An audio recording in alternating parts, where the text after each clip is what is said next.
Inuulit ko, humihingi ako ng paumanhin. Hindi tayo pwede bastusin ng mga taga-Sorsogon.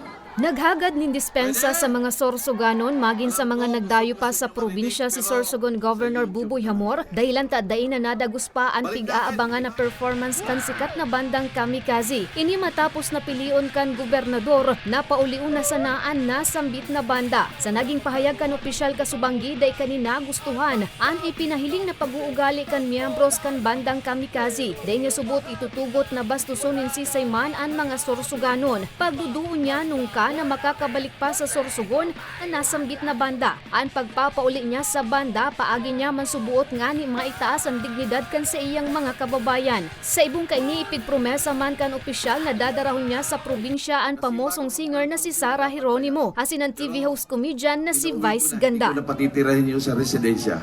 Pinauwi ko na sa airport, doon sila mag-umaga. Okay? Inuulit ko, hindi tayo pwede bastusin ng mga taga-Sorsogon. Pinipilit ko na itaas ang dignidad ng bawat Sorsoganon, pero wag ganon. Wag ganon na tayo bastusin. Okay? Okay? Nagkakaisa tayo?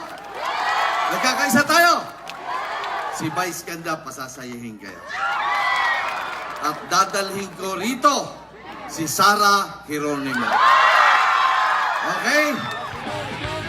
Marurumduman nakatalaan ko tang mag-perform ang banda sa kasiguran Sorsogon para sa selebrasyon kan Town Fiesta. Mientras tanto, mayo pang pigpapaluwas na pahayag ang banda. Alagad burado na ang post kan grupo, manungod sa nakatalaan ko tang performance sa nasambit na banwaan.